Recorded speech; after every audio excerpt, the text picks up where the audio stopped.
High students, আমরা আগের ক্লাসে সোভারেন গোল্ড বন্ড সম্বন্ধে পড়াশোনা করেছি। আজকের ক্লাসে আমরা নতুন টপিক শুরু করছি, সেটা হচ্ছে মিউচুয়াল ফান্ড। সেটার আগের ক্লাসে দুটো ইনফরমেশান আমার দেওয়া ছিল আরও এক্সট্রাভাবে, তো সেই দুটো ইনফরমেশান আমি দিয়ে দিচ্ছি। তারপর আমরা আজকের টপিকে ফিরে আসবো যে মিউচুয়াল ফান্ড বলতে কী বোঝায় এবং এটা কী করে কাজ করে আর এটার অ্যাডভান্টেজেস কী কী আছে, ডিসঅ্যাডভান্টেজেস কী কী আছে।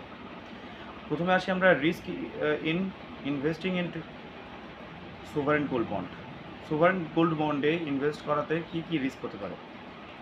যদিও যদি আমরা প্রিভিয়াস হিস্ট্রি দেখি যে গোল্ডে ইনভেস্ট করাতে কি লাভ হয় কি লস হয়, তাতে আমরা দেখতে পারবো বেশিরভাগ ক্ষেত্রেই যে কখনো আমরা লস সেরকম দেখতে পাইনি। তবে 1980 সালে একবার সামান্য কিছু সময়ের জন্যে একবার লস হয়েছে।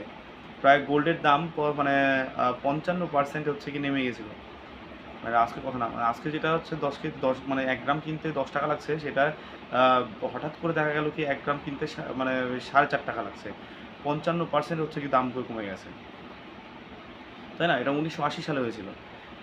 এখনও পর্যন্ত এই সময়টাতে পার্টিকুলার টাইমে যে একটা হাইক উঠেছে যে গোল্ড এর দামটা হয়তো প্রায় 50% হয়তো কমে যেতে পারে, কিন্তু বাস্তবে এটা পসিবল নয়। এই 2025-এর সময়ে এতটা নামবে না, নামতে পারে 10% 15% হয়তো সর্বোচ্চ নামতে পারে, কিন্তু 50% গোল্ডের দাম কখনো এখন আর কমার কোনো সম্ভাবনাই নেই।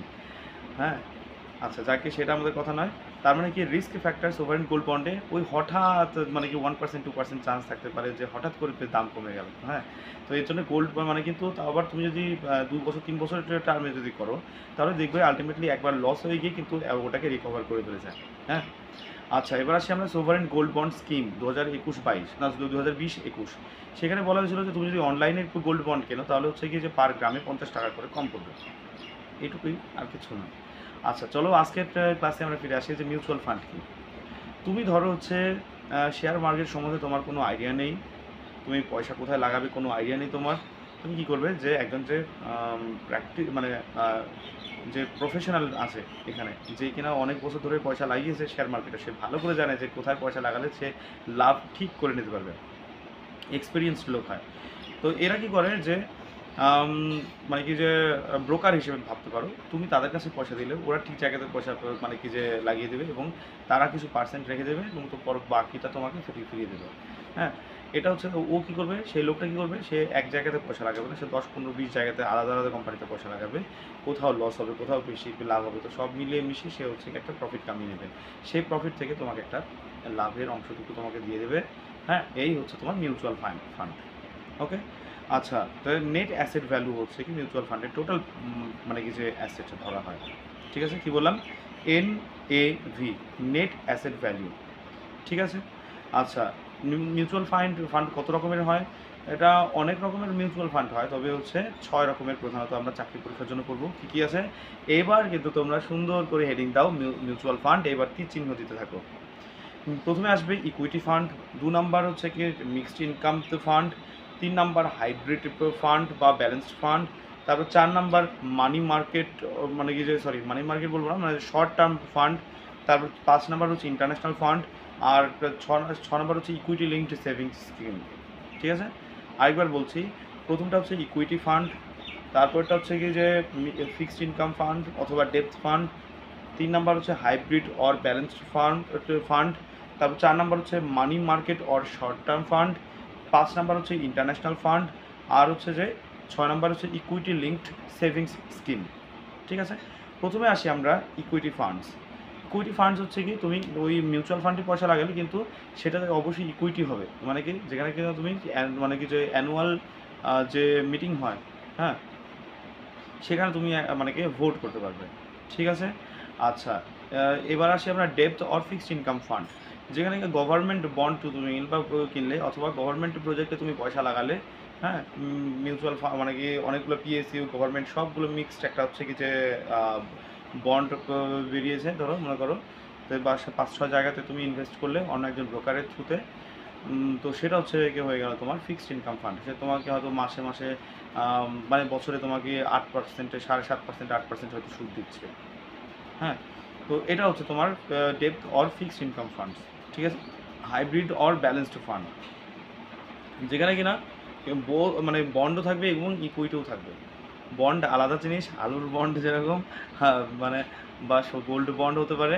হ্যাঁ, গোল্ড আলুর বন্ডটা একটু গোল্ড বন্ডের থেকে একটু আলাদা, সেটা আমরা পরে কোনো এগ্রিকালচারাল সেক্টরে গিয়ে আমরা আলোচনা করবো সেখানে।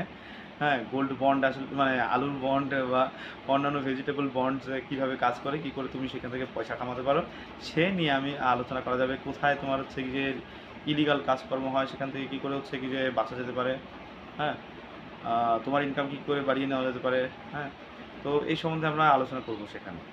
আচ্ছা, তো চলো এরপর আমরা আছি যে কোথায় ব্যালেন্সড ফান্ড বা হাইব্রিড ফান্ড হচ্ছে কি যেখানে বন্ডস এবং হচ্ছে কি ইকুইটি মানে একটা পার্টিকুলার রেশিওতে থাকে। হ্যাঁ, সেখানে তুমি ইনভেস্ট করছো। তারপর শর্ট টার্ম ফান্ড বা ইকুইটি কোনটা, যেমন ট্রেজারি বিল, যেমন সেটাও এক ধরনের তুমি মিউচুয়াল ফান্ড হিসেবে ভাবতে পারো।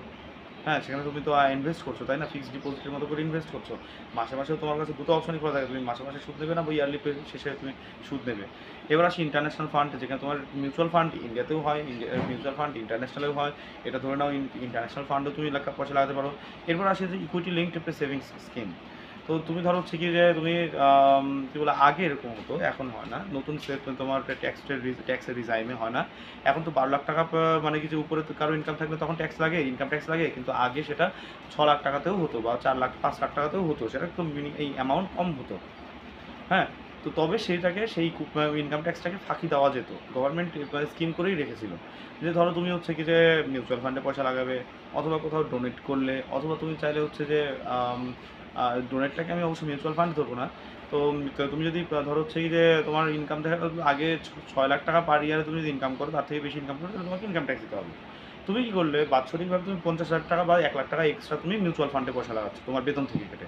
তাহলে গভর্নমেন্ট দেখলো কি তোমার গ্রস ইনকাম তো অত নয়, তাহলে তো তোমার তো হচ্ছে কি যে 5.5 লাখ টাকা পার ইয়ার আছে, তাহলে তোমার কাছ থেকে ইনকাম ট্যাক্স নেবে না। এই করে ট্যাক্স ফাঁকি দেওয়ার সুযোগ ছিল, কিন্তু এখন নেই। তো এটা একটা স্কিম, গভর্নমেন্ট স্কিম। তুমি যদি ধরো হচ্ছে কি মিউচুয়াল ফান্ডে ইনভেস্ট করো, তাহলে কি ইন্ডিয়াতে ইনভেস্টের পরিমাণটা বেড়ে গেল। তাহলে গভর্নমেন্ট হচ্ছে কি মানে তোমাকে রাস্তা দিয়ে দিল, তুমি যাতে ইনভেস্ট করো, যাতে গভর্নমেন্ট ইন্ডিয়ার হচ্ছে কি ইকোনমি বুস্ট হয়। এই জন্য তোমার ইনকাম ট্যাক্সটাকে মকুফ করে দিত। এখন তো সেটা নেই। হ্যাঁ, এখন তোমাকে ইনকাম ট্যাক্স দিতেই হচ্ছে। হ্যাঁ, তো এটা হচ্ছে কি ইকুইটি লিঙ্কড সেভিংস স্কিমের মতো করে। এই হচ্ছে কি আমাদের হচ্ছে মানে ভ্যারাইটি বিভিন্ন রকমের মিউচুয়াল ফান্ড। এবার আসি আমরা advantage of mutual fund. Mutual ফান্ডে কী কী অ্যাডভান্টেজ পাওয়া যায়, যেমন কি এটা ম্যানেজড বাই প্রফেশনালস। তোমার পয়সা মানে কি যে খোয়া যাওয়ার রিস্ক খুব কম। 2 নাম্বার হচ্ছে কি লো কস্ট হতে পারে, তুমি কম পয়সাও ইনভেস্ট করতে পারো, বেশি পয়সাও ইনভেস্ট করতে পারো। 3 নাম্বার হচ্ছে যে যে ডাইভার্সিফিকেশন আছে, তুমি মাল্টিপল কোম্পানিতে তুমি ইনভেস্ট করতে পারছো, এটা একটা সুবিধা আছে, তাই না? তারপর আছে লিকুইডিটি হাই, তুমি মিউচুয়াল ফান্ডটাকে খুব তাড়াতাড়ি তুমি বেচে দিতে পারবে। পাবলিক মানে কি মার্কেটে ডিমান্ড আছে, তাড়াতাড়ি তুমি বেচতে পারবে। এটা হলো তোমার মানে অ্যাডভান্টেজেস। এবার আসি আমরা ডিসঅ্যাডভান্টেজেস।